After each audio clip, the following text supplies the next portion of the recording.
जय श्रीराम मित्रांनो, तुमचं स्वागत आहे आजच्या आपल्या न्यू ब्लॉगमध्ये।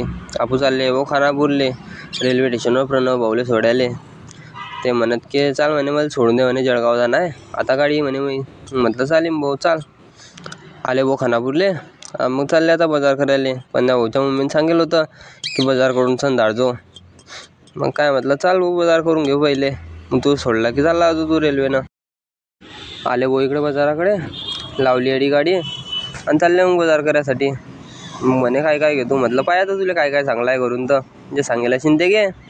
मग तिथल्याच आपल्याला हे भाऊ भेटले दोन, दिनेश भाऊ न धीरज भाऊ, ते फिरवते बाजारात। म्हटलं आहो भाऊ फिरा इकडे। पण म्हणे की मला बी घेत जाय म्हणे ब्लॉगमध्ये घडे घडे। म्हटलं आहो पहिले त्या आजीचे पैसे दे तू, त्या आजीला असं वाटते होऊन जाशील बिना पैसे द्यानं। काय दिले भाऊ आजीचे पैसे, केला बाजार। गाडीकडे आले आणि बसले गाडीवर। तिथल्याच भाऊ म्हणे की मच्छीवाल्याला बी घे म्हणे ब्लॉगमध्ये। म्हटलं आहो तो येईन तू चाल म्हटलं पहिले, नाही गाडी चालली जाईन ती। काय निघाले वो स्टेशनाकडे यासाठी। आम्ही जाता स्टेशन लोक तर तुम्ही करा लाईक।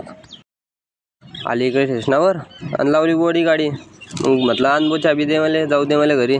म्हणे घे चाबी आणि पैसे घेऊन जाय म्हणे उरेल बाजाराचे, घरी देऊन देतो म्हणे मग मम्मीले। म्हटलं हा बो। मग म्हणे तू कुठे चालतो आहे? मग म्हटलं मी खानापूरचं रेल्वे स्टेशन जातो म्हटलं आपल्या सबस्क्रायबरले। म्हणे हाव चाल। हे बा खानापूरचं रेल्वे स्टेशन, अडी जास्त गाड्या काही थांबता नाही, फक्त कोणी गाड्या थांबता पॅसेंजर। तुम्हाला कधी खानापूरच्या रेल्वे स्टेशनचं नाव माहीत असेल तर सांगा तुम्ही कमेंटमध्ये। मग काय केला पण भाऊले टाटा आणि निघाले घरी यासाठी। चला मग आजसाठी एवढंच, भेटू पुढच्या व्हिडिओमध्ये।